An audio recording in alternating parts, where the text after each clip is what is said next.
அதனால என்ன ஒண்ணு இதை மாத்திக்கணும். இது மாதிரி இது வரும்போது தப்பா இருக்குதுல்ல. இப்ப மொழிக் கொள்கைன்றார், இருமொழி கொள்கைங்கிறார். நாங்க என்ன சொல்றோம், கொள்கை மொழி ஒரு மொழி தான் தமிழ். அப்பதான் பலவர் விளக்கிட்டேன். எனக்கு 1 கோடி அம்மாக்கள் இருக்காங்க. என்னை பாக்குறதுலாம் என் மகனேன்னு சொல்லுவாங்க, நான் அம்மான்னு சொல்லுவேன். ஆனா பெத்தவ ஒருத்தி தான் இருக்கான். அது மாதிரி உலகம் முழுமைக்கும் ஒவ்வொரு தேசிய இனத்திற்கும் கொள்கை மொழி அவன் தாய்மொழியா தான் இருக்கணும். நான் என்ன சொல்றேன், என் கொள்கை மொழி தமிழ், பயன்பாட்டு மொழி ஆங்கிலம். இப்ப பயன்பாட்டு மொழிக்கும் கொள்கைக்கும் வேற இருக்கு. இப்ப நான் என்னை பெத்தவர் அப்பா, இந்த 10 கழுத்து விட்டுக்காரு இவரும் எனக்கு அப்பா அப்படின்னு சொல்ல முடியாது. அப்ப கொள்கை மொழி ஒரு மொழி தான், என் தாய்மொழி தமிழ். ஆங்கிலம் பயன்பாட்டு மொழி, அப்படிதான் அது வரையறுக்கணும்.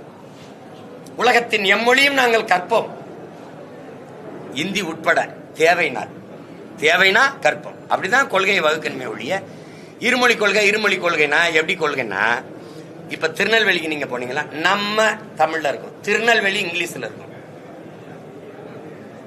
இருக்கா இல்லையா? சென்னைக்கு வந்தீங்கன்னா நம்ம தமிழ்ல இருக்கும், சென்னை இங்கிலீஷ்ல இருக்கும். நம்ம சதுரங்க விளையாட்டு தானே, நம்ம செஸ், இது என்ன மொழி? இதான் இருமொழி. நம்ம பள்ளிக்கூடம் அப்படித்தானே இருக்கணும், நம்ம தமிழ்ல இருக்கும், ஸ்கூல் ஆங்கிலத்தில் இருக்கும். இப்ப விளங்குத சொல்றது இது மாதிரி ஒவ்வொன்றும் செய்யறதுதான் இது. நம்ம எல்லாம் நம்ம இருக்கும், அப்புறம் மீதி பூரா இங்கிலீஷ்ல இருக்கும், தங்கிலீஷ் ஆக்கும். அரசே செய்யும். இப்ப எங்க ஊர் ராமநாதத்துக்கு நான் போய்கிட்டு இருக்கேன், வெல்கம் டு ராம்நாடு. யாருக்கு எழுதி வச்சிருக்க நீ? யாருக்கு எழுதி? சரி, வட இந்தியக்காரன் இங்க வர்றான், ராமேஸ்வரத்துக்கு எங்க ஊருக்கு சாமி கும்பிட வரான், வெல்கம் டு ராம்நாடுன்னு போட்டிருக்க. ராமநாதபுரம் மாவட்டம் உங்களை வரவேற்கிறது, இனிதே வரவேற்கிறது எழுதிட்டு கருமம் கீழே வெல்கம் டு ராம்நாடுன்னு போடு. நான் ஏதாவது சொன்னா கேளு.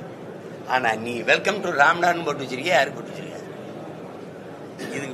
இதுக்கு பேர் என்னது? இதான் இந்த இருமொழி கொள்கை, இளவு கொள்கை. அப்ப கொள்கை எங்களுக்கு மும்மொழி கொள்கை மோசடி கொள்கை, இருமொழி கொள்கை ஏமாற்று கொள்கை, கொள்கை ஒரே மொழி கொள்கை தமிழ் மொழி கொள்கை, எங்கள் மொழி கொள்கை, அப்படிதான் சொல்லணும். இப்ப அதை